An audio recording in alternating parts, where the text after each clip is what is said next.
It's The Tonight Show with Jay Leno. Tonight, Jay welcomes Senator John McCain and Crosby, Stills, and Nash. And now, please welcome Jay Leno.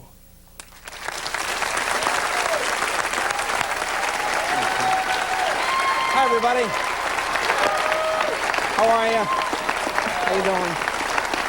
Hi. Hi, folks. Welcome. Thanks. Thank you very much. Let me tell you why we're here tonight. As you know, it was 1 week ago today, and this is our first show back. And, well, we're back because the President of the United States, the Mayor of New York, have asked us to try and get back into some sort of routine, get back into what we normally do. Those of you watching at home, if you don't know this, we do not do our show in New York. We are in Los Angeles.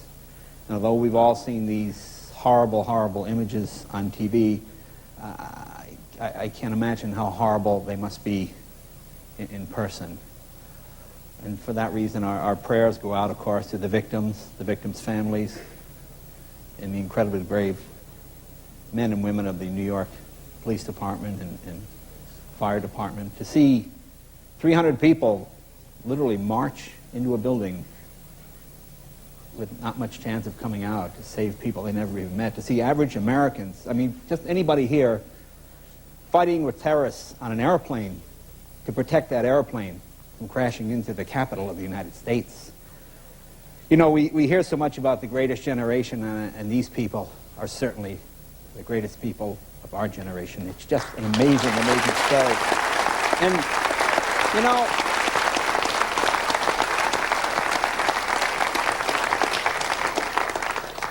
it's amazing what a small, small country this is when we think of others instead of ourselves. You know, I'll tell you a story. When I first came out here to L.A., and, you know, I used to tease my mother about this. Oh, I used to think this was so funny. I'd be here in Los Angeles. My mom was in Boston, and something would happen in San Francisco. There'd be a train wreck. There'd be a fire in Seattle. A bus would turn over in Vancouver. And an hour later, I get a phone call. Are you okay? Is that near you? I go, Ma, it's like 800 miles away. And he used to think, what's the matter with her? What is that? And yet, this past week, I found myself calling people in Schenectady, New York, calling people in Buffalo, calling people in my hometown of Andover, Massachusetts. Are you okay? Did a piece of that plane hit anybody? You know, just that irrational, well, not irrational, just that caring you have, that thinking of other people. And of course, back to the original question, why are we here? And, you know, in a world where people fly airplanes into buildings for the sole purpose of killing innocent people, a job like this seems incredibly irrelevant. You know, normally I would be out here making fun of Democrats, making fun of Republicans, and you realize we don't have Democrats, Republicans anymore. We only have Americans, and we have Americans united in one goal for one reason. You know, it's hard to believe 9 days ago, the biggest story in the United States, the Barbara Walters special, the cover of the magazine, Anne Heche is crazy. That was our biggest problem 9 days ago. You know, when you go, wow, was it really that innocent a time just 9 days ago? But, you know, we still have a job to do. And I don't pretend that this is an important job. You know what this job is? This job is like a cookie to those firemen. That's what we do. You know, we're standing there with a cookie. We're standing there with a glass of lemonade. You know, when those people get home after a hard day, we're not trying to make anybody forget. We're just trying to take their mind off it for a minute. You know, you watch this horrible carnage on television, and I don't know, maybe a silly joke can help. Maybe something a little funny can help. In the coming weeks and months, we are not going to be inappropriate. We are not going to be insensitive. We are not going to bring jokes about people of different color or look different of people's religion, because that is obviously not the American way, and that's what they would want us to do. You know, I'll tell you a story. I was a Boy Scout when I was a kid, and I was a terrible scout. I wasn't a very good scout.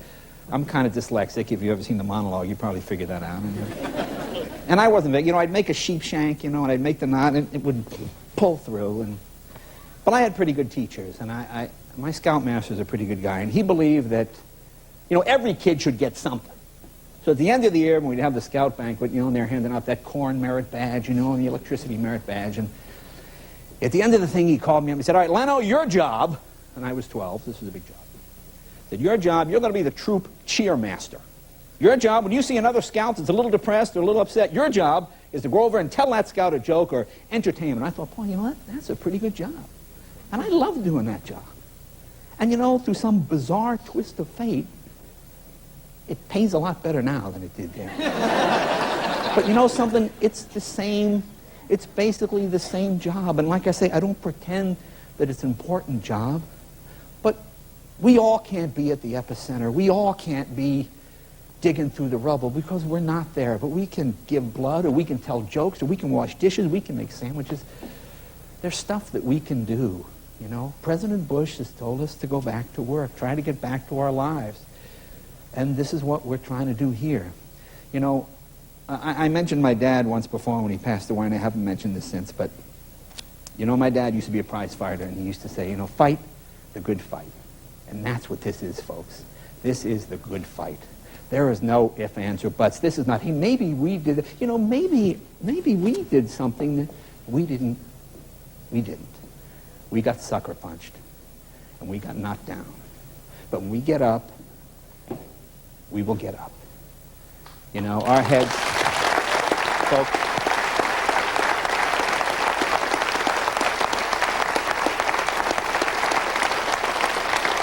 So, in the days and weeks ahead, when you see us out here being silly and telling jokes, some people understand and some won't. And those that don't, well, Nightline's a great show too. And I like Nightline, and it's a great show, but sometimes when I watch, I just, in times of crisis, I go there. But boy, I go there every night, and as great as those guys are, I find myself, you think, well, I can't cry anymore. And you go, oh, gee. And you see that pregnant mom. You see that father that lost a daughter. And it's just incredibly sad. So our job here, and your job, I think, is to keep fighting the good fight, and God bless America. Now, let me ask my folks. Now, I want to ask, go to my buddy.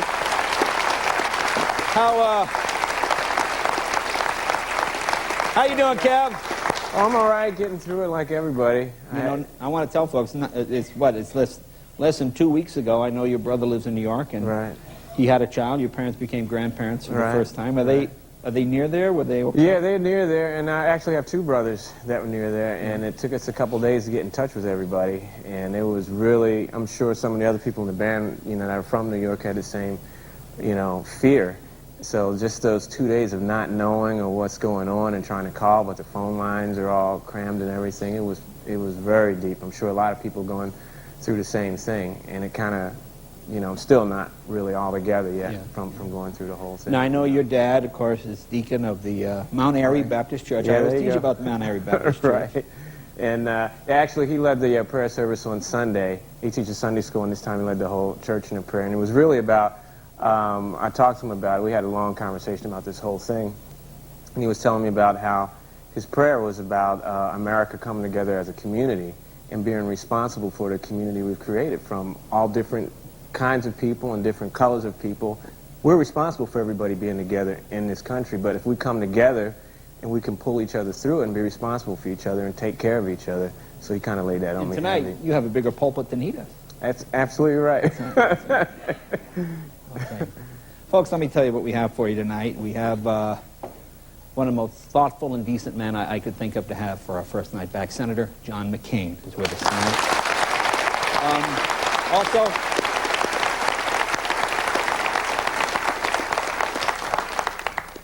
patriots come in all sizes and shapes, if you've seen David Crosby. No, we got Crosby, Stills, and Nash, and they have some just beautiful, beautiful, moving music. And I think it'll just be a thoughtful, reflective night. So, folks, we'll be right back right after this. Fight the good fight.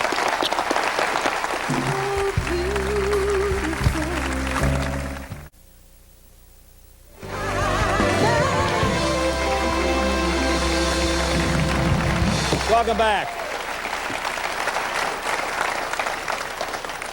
How you doing? All right, my first guest, an Arizona senator and a genuine war hero. We invited him here to talk about the tragic attacks on our country and to give us some reassuring thoughts about the future. Please welcome our friend, Senator John McCain.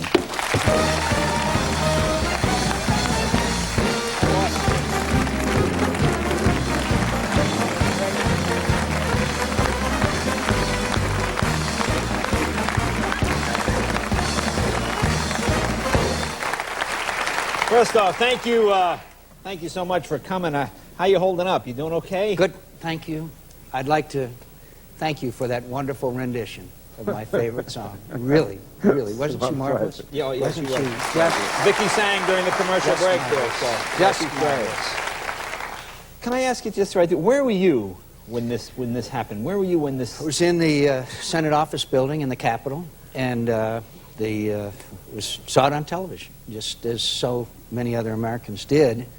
And then a period of time elapsed, and then the Pentagon was hit, and then some more time elapsed, and then we evacuated the building. And in retrospect, if it hadn't have been for those brave Americans on the flight over Pennsylvania, that plane was probably headed for the Capitol or the White House. That's what we surmise now. So not only are they heroes to America, but they may have saved my life as well. It was a remarkable thing those young men did on that airplane. You know, maybe I'm naive. I think as a person, oh, you guys must have an early warning system. It must be, but there's Not this nothing. time. I sat at home and oh my God, what is this?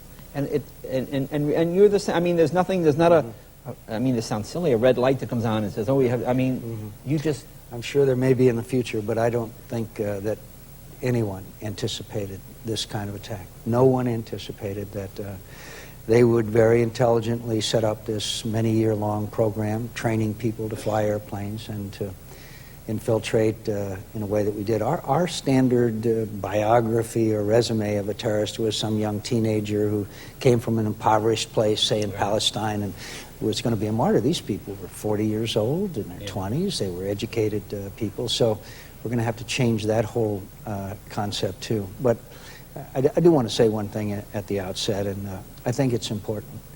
It's along the lines of what you were saying earlier. Look, this is the greatest nation on earth. We're the strongest nation economically and militarily. More importantly, we are a beacon of hope and liberty and freedom to everybody throughout the world, including Arab countries where the majority of the people are good and decent, peace-loving people. Let's not forget that, my friends. People of the Muslim faith, who are Islamic, are good and decent people. We cannot discriminate against them in this country or anyplace else. But the greatness...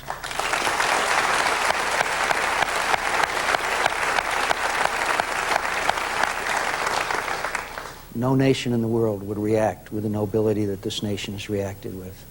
This is a sign of our strength and our greatness. And what we have seen is a new chapter in the history of this country about heroes. We have heroes today who are firefighters, who were policemen, who were on an airplane and said over the cell phone, this is it, but I'm going to do what we need to do. This is a nation of heroes, and we, in our sorrow, can think of them with great pride. And we will prevail. We will prevail. We will prevail. Let me ask you, I saw, it seems to me like all of a sudden we're getting more straight talk than we used to. I think when so. I watched Vice President Dick Cheney on Meet the Press, and they asked him, would you have shot this plane down had you known? I half expected we would have decided, and he said, yes, he would have shot it down. I saw President Bush say, we're looking for a bin Laden dead or alive. And I must say, I find it refreshing that they're talking to the American people, look, this has happened, we're laying on the line for you, okay? And the American people want to know exactly what the situation is. They want to know what the challenge is. One of the things that I said is that God may have mercy on these terrorists, but we will not. We will not. And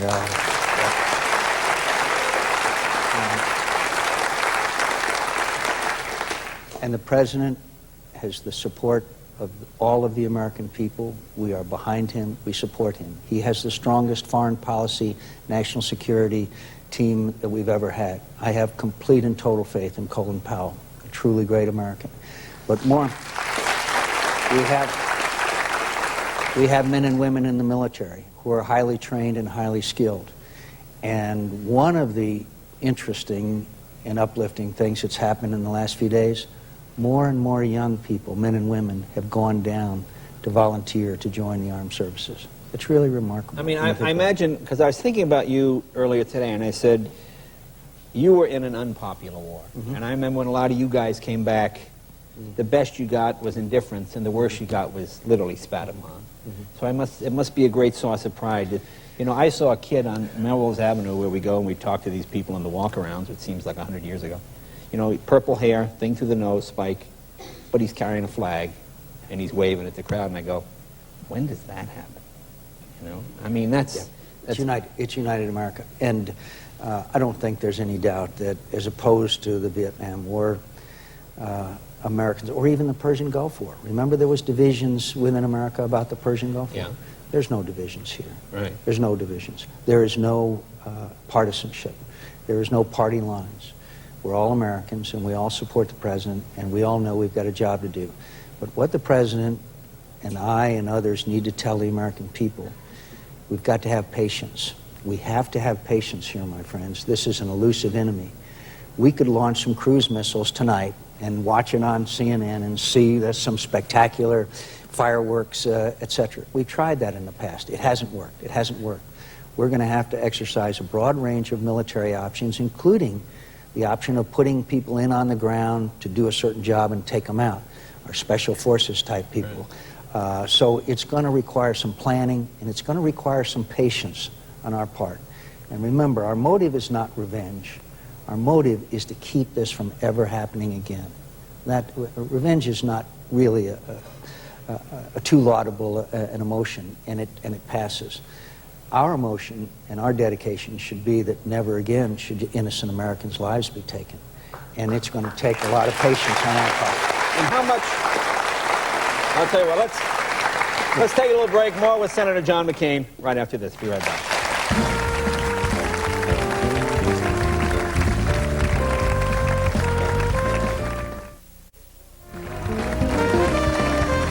Welcome back. We're talking with Senator John McCain.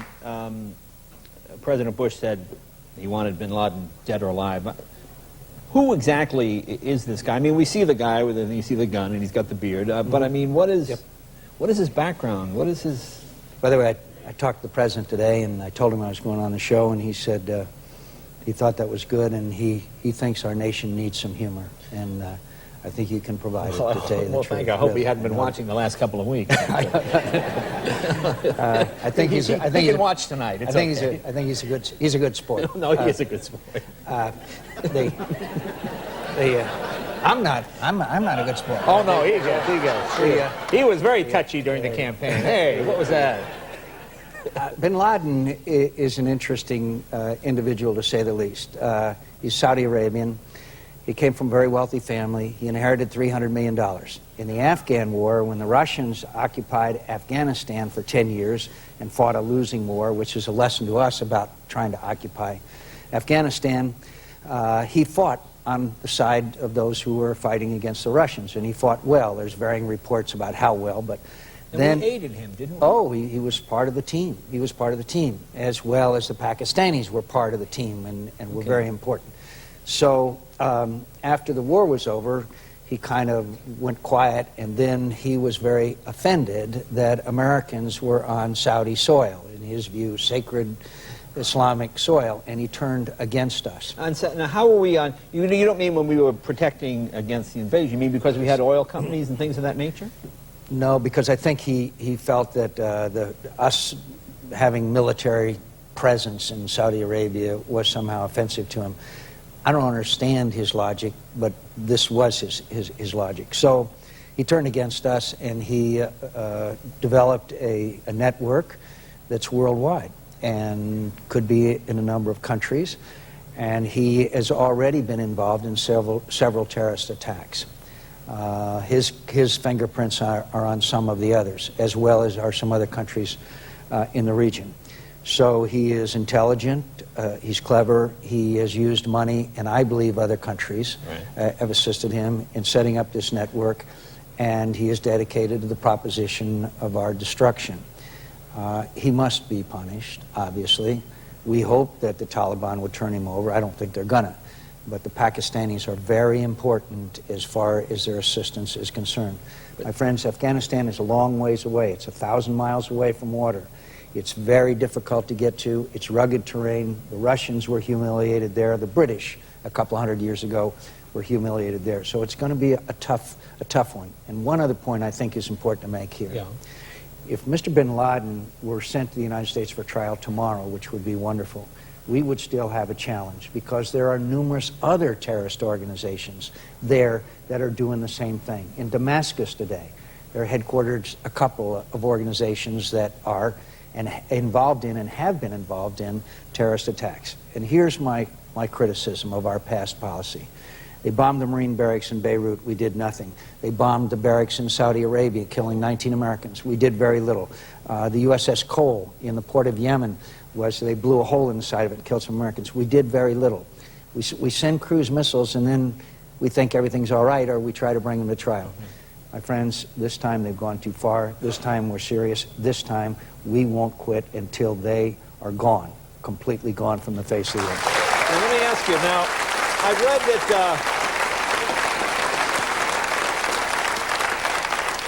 I've read that, and I know nothing about this, I just read years ago we would have spies, we would have operatives, guys you give money to. Then we stopped doing that and we switched over to electronic eavesdropping. Yep. Is that a mistake or should it be a combination of the two? In the late 1970s, as a backlash against the Vietnam War, because we had some covert programs in Vietnam, one of them called the Phoenix program. I'm probably telling you more than you want to know, but No.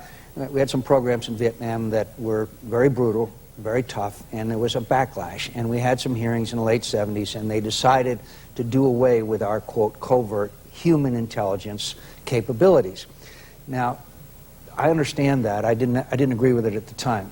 Now, we've got the best satellites that ever, it's beyond your imagination. We can tell if somebody's shoelaces are tied on the ground. We have the best technological capability, but we have no human intelligence.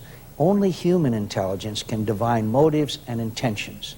And clearly, there was an intelligence failure here, because one of the reasons for it is we didn't have people on the ground in these organizations. Now, somebody's going to say that's impossible. Well, it's very difficult, but not impossible, and it means we have to deal with people that are not nice people. They're not Boy Scouts. They're bad people, and they usually do it for money. And so we're going to have to get back into that business, and it's a very dirty business, but I know we will get back into it. We'll have to. Now, I know the United States government has been against assassinating other leaders. Yep. But would this be considered an assassination attempt on our president? I mean, obviously they tried to crash a plane. Is that reason for us to go, okay, we dropped that, now we go after you? This guy and his organization are not leaders. They're terrorists. And I think we really need to do whatever is necessary to take him out. I really do. And that doesn't mean that I think we should go around assassinating world leaders. No. But in this situation, I think we'll have to act. And I want to emphasize again, countries such as Syria, Iran, Iraq, North Korea, Libya, Afghanistan, they're going to have to make a choice. Right now, in Damascus, there's a U.S. embassy, and there's a headquarters of a couple of terrorist organizations. The Syrians are going to have to make a choice. We're going to give them a choice. You're going to be friends with the United States and get rid of these people, because as the president said the other day, we got to root them out, we got to get them on the run. If they're on the run, it's very difficult for them to do these kinds of things. If they have a safe harbor and get assistance from one of these countries and are able to flourish and train their terrorists, then it's an entirely different proposition. So we're going to have to talk to all of these countries. You want to be our friend, you're our friend. But if you're not our friend, if you're the friend of our enemy, you're our enemy. Right. Now, you spoke to some young people today. In Tucson at Sunnyside High School. And yesterday I spoke at a high school in Phoenix. I have teenage children as well as a 10-year-old. Young Americans are very concerned. They never heard of bin Laden. They never heard of Afghanistan, or only saw it on a map. I think it's up to us, and that's why I think it's an important program tonight, for us to explain to them what we're up against. Because once they understand what they're up against, then I think they're going to be able to cope with it. Yesterday, a young girl stood up and was crying and said, "When will this end?" And she and all of these other young Americans need our encouragement, our reassurance, give us their confidence. And I believe that young Americans, and I found this out in my presidential campaign, want to serve this country. They are a noble generation. They want to serve a cause greater than their self-interest, more than my generation, our generation did.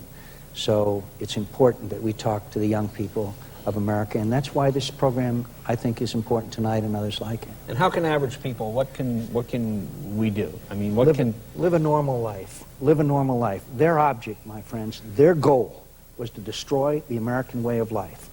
The best way we beat that is not let them. We'll have our freedoms. We'll have our independence. We'll have our disagreements. If you're planning on travel, travel. If you're planning on buying something, buy it. Young people, think about joining the military. Think about it. Young people, volunteer in your community. There's so many things that need to be done now. Give blood. And do what I've seen all over. When in the car on the way here tonight and all over my state, fly the American flag. Fly it proudly. Senator, God bless you. Let me tell you about a couple of organizations. The Disaster Relief Fund of the American Red Cross, that's P.O. Box 37243, Washington, D.C. It's up there on your screen, 20013. And the Twin Towers Fund. This assists the families of firefighters, police officers, and emergency rescue personnel who perished while responding to the attack. And again, to see that footage of those people going into that building, knowing it's going to come down on them is, my God. That's care of NYC PPI, City of New York, 100 Church Street, 20th floor, New York, New York, 1007. Senator, always a pleasure. Thank you, sir. Thank you very much. Senator John McCain. Be right back with Crosby, Stills, and Nash right after this.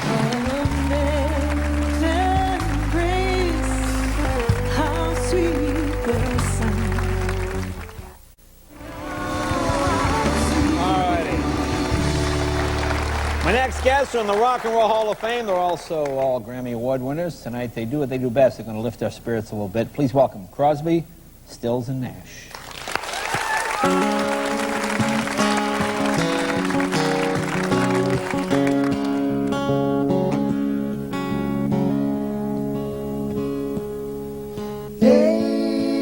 Daylight again, following me to bed. I think about 100 years ago, how my fathers bled.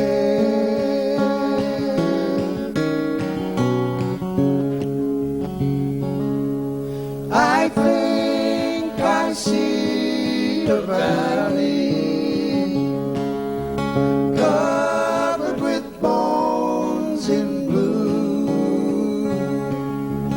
All the brave soldiers that cannot get older been asking after you.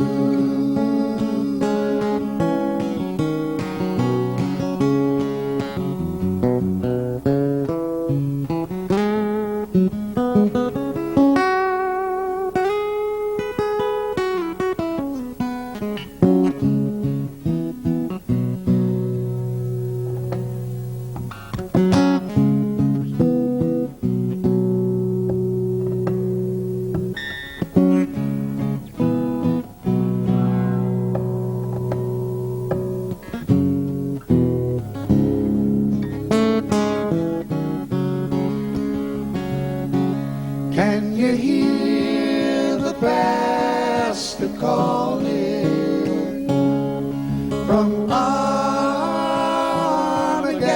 side? When everyone's talking and no one is listening, how can we decide?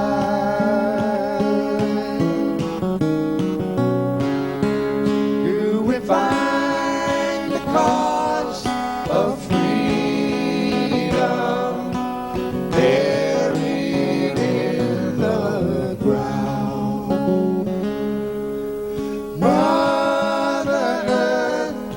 will swallow you. Lay your body down. Find the cost of freedom buried in the ground. Mother Earth will swallow you.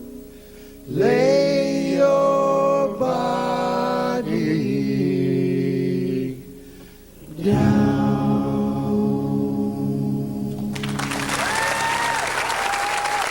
Come on over, guys. Thank you, everybody. Thank you. Thanks. Thank you, Senator. You spoke eloquently. You got through it. That's great. Thank you, Jim. Thank you, guys. Sit down, Stephen. Sit down, guys. Thank you very much, everybody. Let's play To Tell the Truth. One of these men is a United States Senator. Here he is. You wish. Thanks for coming, you But guys. wasn't Mr. McCain eloquent? Very eloquent. Yes. Very eloquent indeed, yes.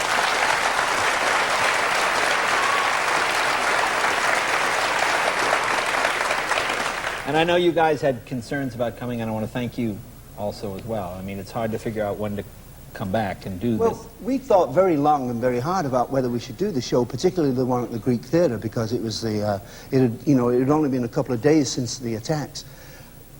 But all of our lives and all of our careers, we've always known that music is a very healing thing for us, that it heals not only ourselves, but certainly the people that are at the concerts. And that's why we decided to do it. Yeah, there was a period there that I think everybody was in shock, and there was sort of a national mourning. And then there's a time when you want to reach out, when you want to feel this community, when you want to know that we're all Americans and we all have a brotherhood here, you know. Now, you wrote that song, right, Stephen? Yes, they did. My thought was, after a week or 10 days, they try and stop us, screw them. Very eloquently put. Very eloquently put. And the song, of course, points out the very fact that freedom has its price. It has its cost. And Senator McCain was talking about that cost. And it seems, from what he said, that young Americans are coming to that call. Yeah. When I wrote that song, I was motivated to point out that it was written for Easy Rider, actually. And of course, the two guys get killed at the end, and, for being nuts in the middle of Mississippi. But freedom has its cost. And I also have relatives buried in France and in Texas at the Alamo. And on another level, I think about the years that the senator spent as a young naval officer in Hanoi, and I read a column once where somebody said, and what were you guys doing while he was there? Well, sir, I can tell you, and I'm proud to tell you right here, we were trying in our way to get your butt back from Hanoi. And I'm grateful. I am grateful. Thank you. Always. Yes, David? It's a thought. There's thoughts I can say and thoughts I can't say. Yeah. You don't Never need. stopped you before, David. Well, be careful, man. It's Jay. No, why do you say that? It's just funny because I made a joke that patriots come in all different shapes and Listen, sizes. he's competitive with you. He's competitive with you. He wants to take you on a speed test with this damn car that you have. Oh, that's right. Well, that's another show. That's another show. That's Yeah, we'll another talk about show. the cars. Another time when things are a little bit lighter and a little bit looser. I know you're going to do some more songs for us later. Yes. A wonderful version of My Country 'Tis of Thee. Indeed. Boy, that is just beautiful. We'll take a break and we'll talk and we'll sing some more with the guys. Crosby, Stills, and Nash.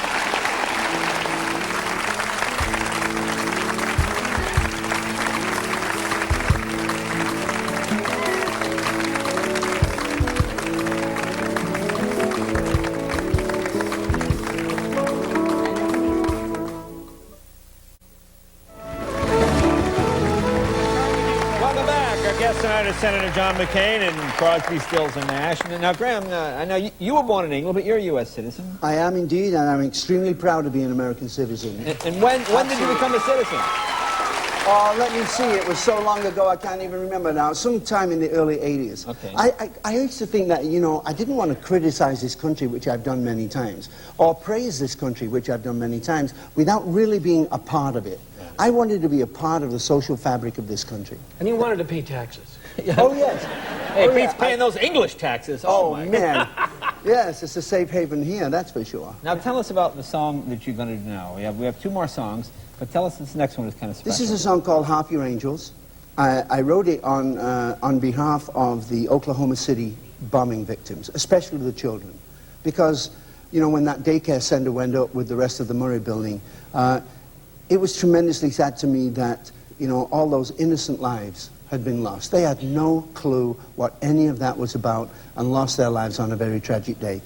And Crosby pointed out to me the other day when we were talking about it just how appropriate, even probably more so, if it could be such a thing. This song sounds like he wrote it 3 days ago.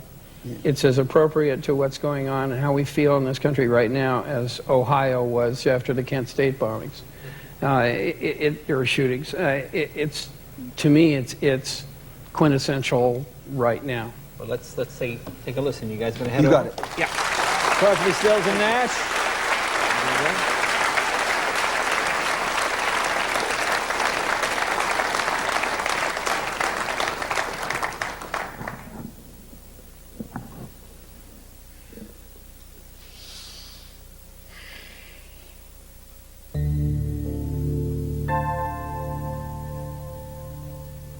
Somewhere in heaven, wings are taking flight, flying over a worldly weight of hatred, hanging over a building in the rain. You got to heaven, blown across the sky, crying out for the angels to help you, to rise up out of the ashes and the flames. Send me half your angels, we're running out of time. Send me half your angels, I'll send you half of mine. Hope they get there in time.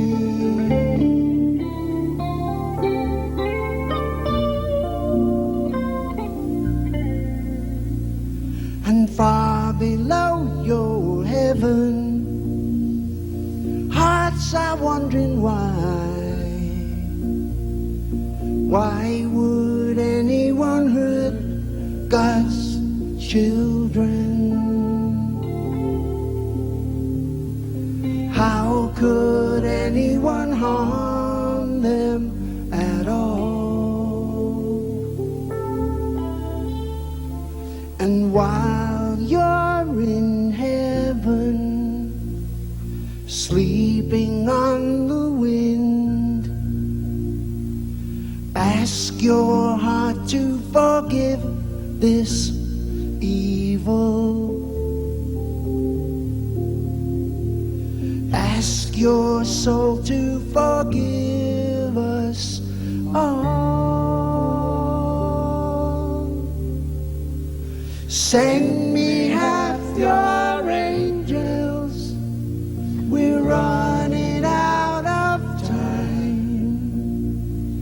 Send me half your angels, I'll send you half of mine.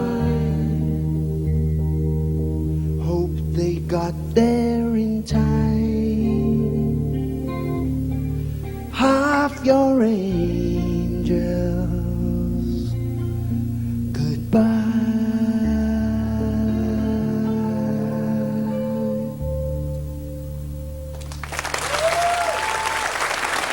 Just beautiful, guys. Be right back. One more song with Crosby, Stills, and Nash right after this. Nice job.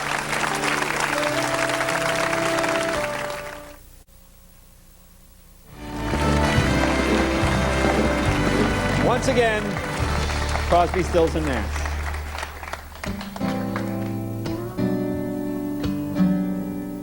A beautiful guitar part by Michael Hedges.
Crosby, Stills, and Nash. Gentlemen, thank you very much. Thank you, James.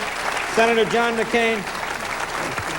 Thank you, sir. Thank you. Thank you very much. Thank you for being a part of our show. Folks, Conan O'Brien is coming up next. It's his first show back. Folks, support New York City. They need our help. When you pick up that chili and it says, made in New York, well, that's a good thing now, okay? So God bless you. Help New York. And stay tuned for Conan. It's his first night back. God bless you, everybody.